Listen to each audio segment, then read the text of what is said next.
Joining me is Shaka Mitchell. He is a senior fellow with the American Federation for Children. He serves as a senior fellow there. He brings experience from several high-performing charter school networks, including the Rocket Ship Education and Lead Public Schools that serve over 2,500 students in Nashville. He actually lives in Nashville. He began his career in education as an associate professor of policy and planning at the D.C.-based Center for Education Reform, and he then led outreach efforts at the Institution for Justice, a constitutional law firm based in Arlington, Virginia, and the list of his credentials go on, and he's I'm glad to have him on the show to talk about a piece that the American Federation for Students the American Federation for Children sent me last week about how black students are performing better in MAGA red states. With that, we say good morning to Shaka. Good morning.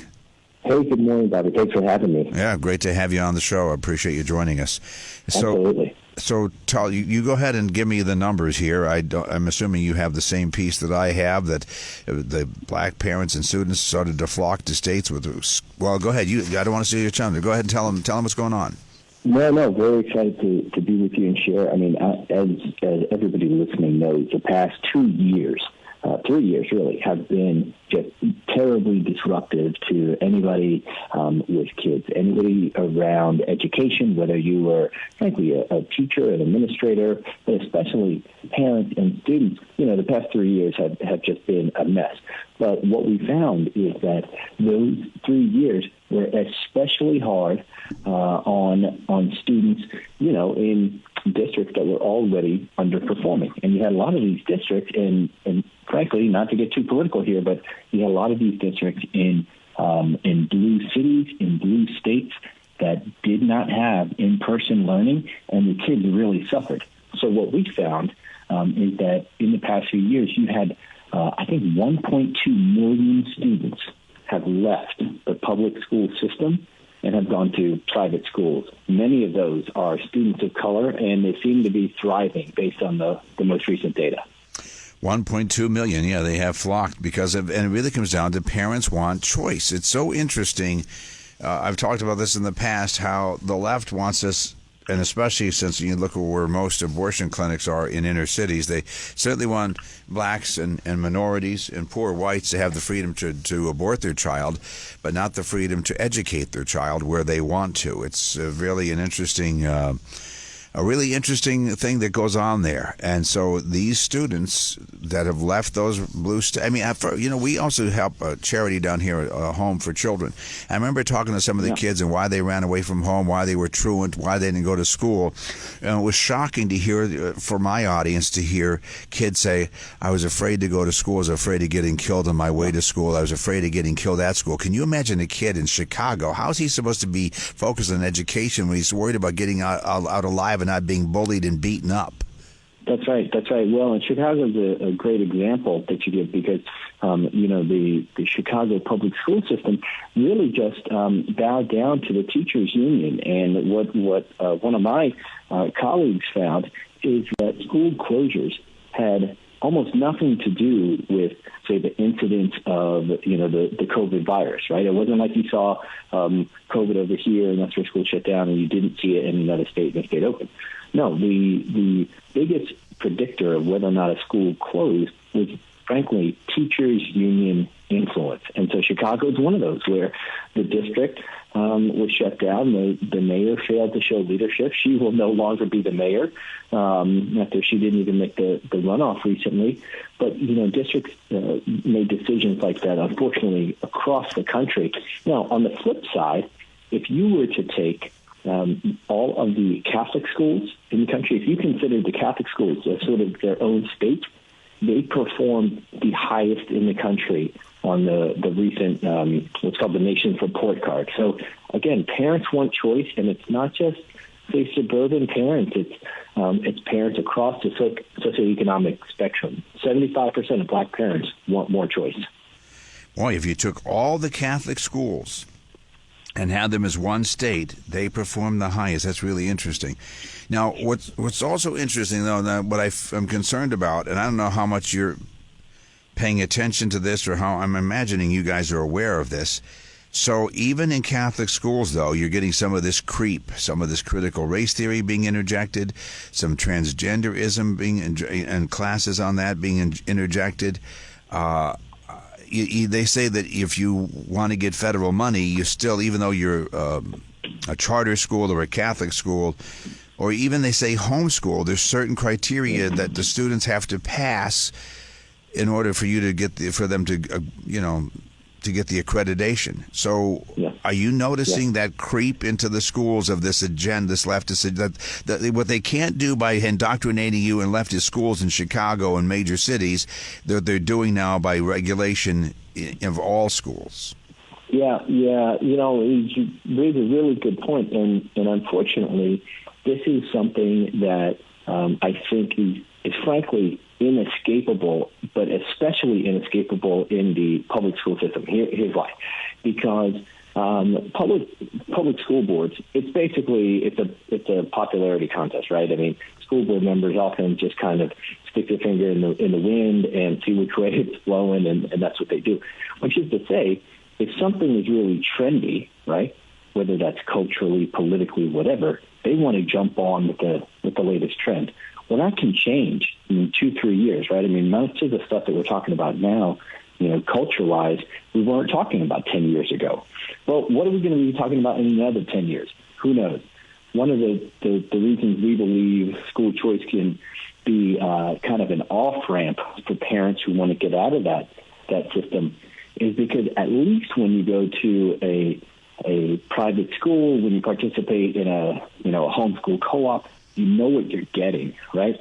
So as opposed to just going to the zone school where, your address dictates where you go, you kind of show up there and you get what you get and you don't pitch a fit.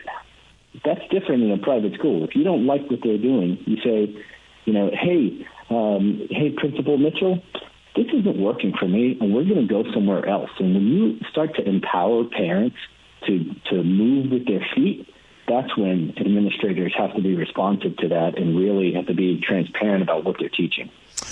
And so let's hope that's true. It gives them an option. In other words, at least you can still say, I'm leaving you, and you're already paying taxes for your public school, which you're not getting any money out of that because you're going to private school. But you're now paying additional money, and now money talks, and you know what walks. So it does.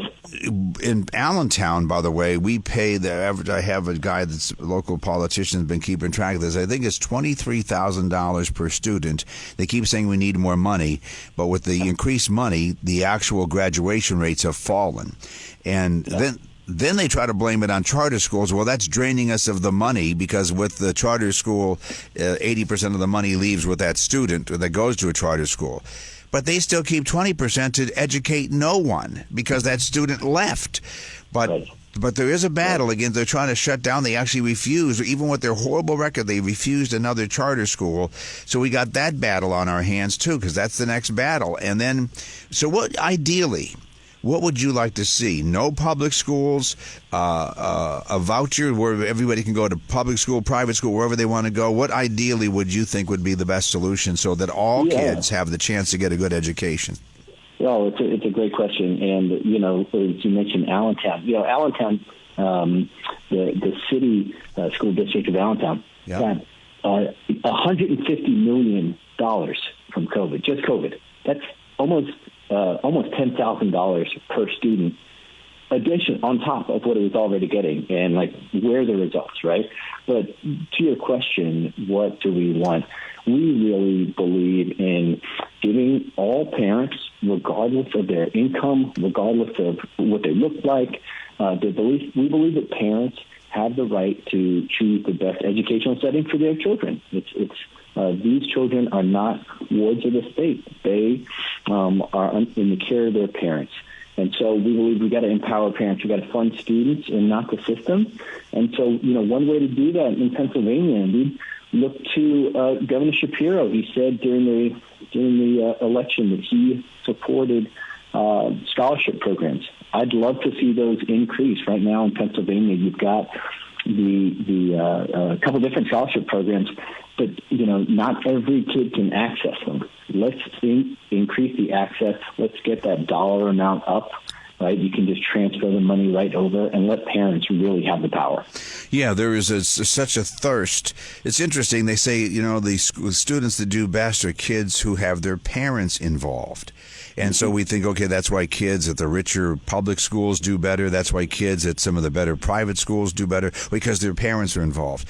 Well, listen, I want you to listen to this. Think about this, folks. Now, we have this program in Pennsylvania, and Governor Wolf would not let them increase more money. It was a tax credit. If businesses, let's say they owed $1 million in taxes or whatever, if they gave that money to this tuition voucher program, they got the write-off. Or they gave them, I forget what it was. It was actually better than that for the businesses. Maybe they gave $500,000. They didn't owe the taxes. However it was, there's a tuition tax. I don't know all the workings, but there was a limit on how much businesses collectively statewide could give. I think it was $100 million. Now I think they wanted it to be $200 million, and the governor didn't want it. I think they got it to $125 million. That money was chewed up like that. That's how thirsty and starving inner city parents are. They are involved in their kids' education. Many of them are. We try to paint them all with a broad brush. Oh, they're not involved in their kids. They're not paying attention. They don't care about their kids. Many of them do, but they have no hope. They have no resources. So when this money became available, they ate it up like nothing. So That's right. I don't know. I mean, that's another. I think that's the option you were referring to is that program. I believe you were sort of implying that. Yeah, program. that's exactly right. And parents of all stripes, right, care about their kids. It's just some parents, and I would have been, a family with working class parents. We couldn't afford a really high priced school where I grew up, but the public school was really low performing. It was unsafe. So what did my parents do? We skipped vacations. We made it work. We borrowed money from grandparents. We were part of the diocese. We got all the discounts we could so that we could have some better opportunities. I really do believe all parents care about their kids.